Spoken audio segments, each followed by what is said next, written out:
Dan saya masih menggunakan bentuk square itu ya, untuk kotak tadi, untuk menggambarkan sebuah konsep yang ditelurkan oleh Bapak Csikszentmihalyi. Beliau konsepnya adalah konsep flow. Flow itu begini, kalau sampai suatu saat misalnya kita saking senangnya memperbaiki sebuah motor nggak rusak, dirusak diperbaiki sampai tiba-tiba dari pagi sampai malam gitu, bahkan belum makan, bahkan belum minum, bahkan sampai dipanggil istrinya, kok belum makan tuh, ini karena saking asiknya memperbaiki motor ya. Saat kita lupa daratan mengerjakan sesuatu kayak tadi, itulah yang dibilang flow.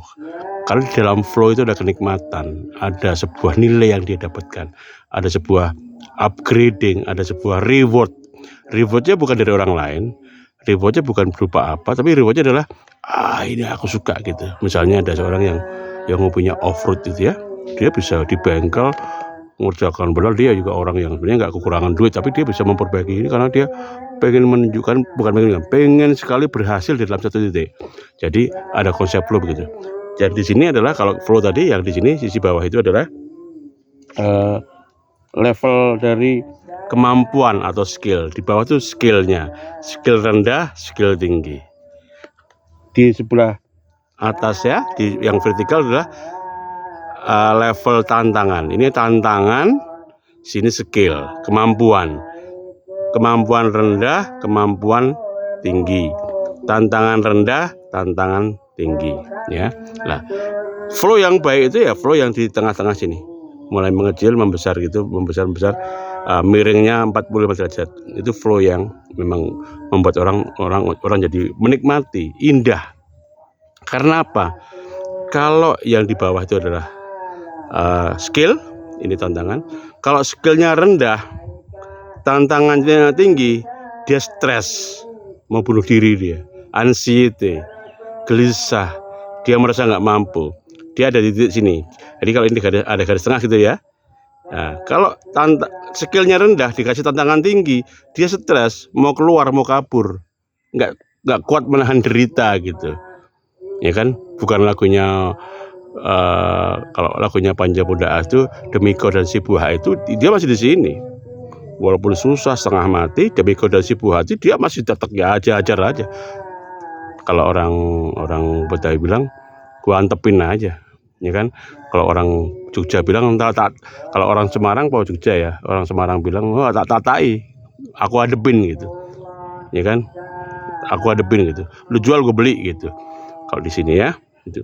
Jadi kalau yang di sini skillnya di sini, tantangannya di sini, dan dia mampu, dia happy. Ini adalah yang happy banget, sampai lupa diri itu ya di sini. Tantangannya lebih tinggi lagi, tapi skillnya, tantangannya tinggi, tapi dia skillnya mampu gitu, dia happy. Tapi kalau tantangannya meninggi terus, tapi dia skillnya nggak nambah-nambah, dia di sini dia stres, di sini dia stres ya. Pemisahnya di sini, kalau dia tantangannya tinggi, tetapi skillnya rendah, dia stres. Di garis ini ya, miring yang atas ini, bagian yang atas adalah anxiety, stres, ketakutan, gelisah, minta kabur nanti. Tapi kalau yang di garis ini adalah itu yang tantangan dan skillnya seimbang, dia happy. Jadi misalnya ya, kalau kayak aku ngerjain motor yang sekarang matic itu, udah pusing saya karena dia udah nggak ilmu saya dulu. Kalau misalnya karburator, platina, nyetel ini, nyetel main skep, main ngorokin silinder biar gede, itu masih mekanikal nampak gitu. Tapi kalau sekarang buat aku udah digital begini ya, sudah agak rumit nyetelnya gimana ya, karena semua pakai komputer gitu kan. Jadi harus menguasai lah, komputernya nggak ngerti. Jadi kalau sekarang aku dihadapin kepada motor-motor yang begini-begini, sudah agak rumit, aku udah agak flowku udah kurang. Tapi kalau dikasih motor yang kayak dulu GL K5 atau Honda C70 suruh nyetel atau kijang super yang lama gitu, senang banget saya. Karena nyetel platina, nyetel timing itu dengan ala saya dulu masih jalan. Sekarang mobil itu udah nggak ada.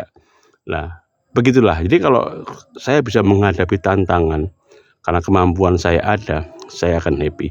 Itulah konsep flow. Nah, ini konsep ini kemudian menaruh the right man on the right place. Ya, skillnya ada di sini, tantangannya ada di tinggi sekali sini, ya kan? Dia cukup di sini, dia nggak mampu, dia akan jadi stres di sini. Tapi kalau tantangannya tinggi, tapi skill dia juga tinggi di sini, oh dia ketawa. Jadi makanya ada orang yang mampu, ada orang yang nggak mampu. Jadi ya kita harus tahu siapa yang bisa menerima ini, siapa. Nah, belum tentu si A mampu menerima yang ini, ya kan? Dan dia berhasil sekali. Si B yang nggak mampu di sini, tapi dia berhasil di titik lain ya. Sehingga itulah the right man on the right place, everywhere, every time, ya kan? Forever. Nah, kalau udah ngomong forever ya enak banget. Sehingga begitulah penempatan orang, membina orang, melihat bakat. Skill kan dari aptitude. Ya, kalau tangannya udah motoriknya kurang ya jangan dikasih beban atau pekerjaan yang ini. Tapi kalau dia misalnya orang cantik misalnya, tapi dia suka nangis, dia ngeper kalau ini, ya mungkin dia cukup dijadikan bukan cukup, maaf, sesuatu yang menggunakan kecantikannya. Dan kemudian saat dia merasa berhasil karena kecantikannya kemudian diakuin dan berguna sesuatu buat perusahaan, dia akan flow-nya naik karena kecantikannya dia kemudian bisa menjadikan dia capable dan tantangan berat walaupun itu orang lain nggak mampu karena nggak cantik misalnya. Ya begitu gitu. Jadi nggak ngomong masalah cantik tapi menaruh orang harus begitu. Orang yang pintar nari jangan suruh badminton. Orang yang jago gestrek jangan suruh di kantor nulis-nulis. Orang yang sangat kutu buku, sangat rapi dalam manajemen percatatan, jangan ditaruh di gastrek, jebol dia, taruh di laboratorium. Jadi itulah kemudian aptitude, bakat, dan menjadikan capability. Kalau digosok, bakat itu adalah terpendam. Tapi kalau nggak digosok ya nggak keluar. Kalau nggak keluar ya dia tetap ada di dalam. Makanya ini loh, manajer yang pintar, leader yang pintar harus mampu melakukan, memenuhi, melihat antara bakat dan apa yang dipoles dari seorang. Jadi kalau orang bodoh, orang nggak bisa, belum tentu nanti dulu. Pimpinan nggak boleh judgement begitu, tidak boleh mensimplistik, wah ini bodoh nih, nggak, bukan, ya kan? Itu yang bodoh pimpinannya kalau aku bilang ya. Sehingga itulah yang harus terjadi. The right man on the right place adalah kadang dalam konsep flow ini. Jadi kalau ada orang yang dari pagi sampai malam nggak pulang karena membersihkan sesuatu, itu sedang flow banget. Dia kadang sampai pagi lagi dia tahan aja gitu. Ya, itu adalah konsep flow. Kenapa? Tantangan yang dihadapi mampu dilakukan dengan kemampuannya. Tapi kalau tantangan terlalu tinggi, kemampuannya nggak ada, dia akan stres. Kalau sebaliknya, kemampuannya tinggi, tantangannya rendah, dia bosen. Jadi orang pintar itu jadi bosen karena dia gini-gini doang, nggak suka gua pengen yang misalnya ketemu baru ketemu tuyul aja gua nggak takut, gua nggak keder, nggak nantang nih, nggak nendang nih, gua nggak rasa. Ketemu genderuwo baru dia merasa tertantang gitu karena dia mau berantem sama genderuwo misalnya gitu. Ya that's it gitu. Ya, jadi the right man on the right place. Jadi kalau terlalu rendah, terlalu gampang juga dia bosen, terlalu berat dia sedih. Tapi kalau imbang,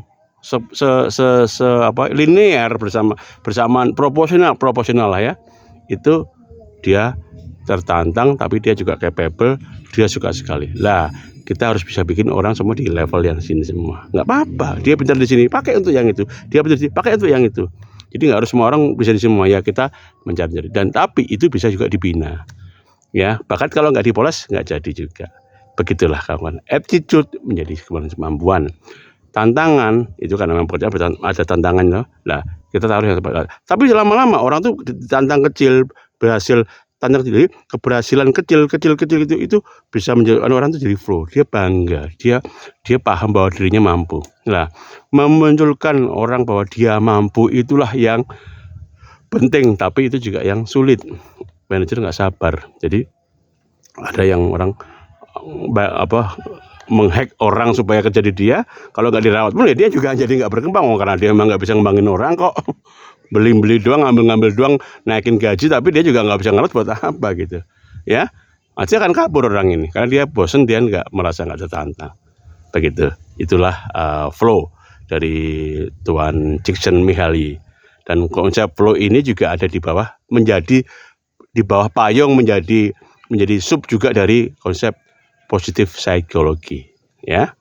Positive psychology itu melihat orang dari sisi baiknya. Orang ada, jadi kalau orang dilihat patologi gitu kan, melihat orang dari sisi jeleknya dilihat dan dikhawatirkan gitu. Padahal di sisi lain ada baiknya juga lah. Sisi baiklah itu yang dipoles, itulah positif psychology, bukan patologi, ya. Gitu. Patologi berbeda dengan positif psychology.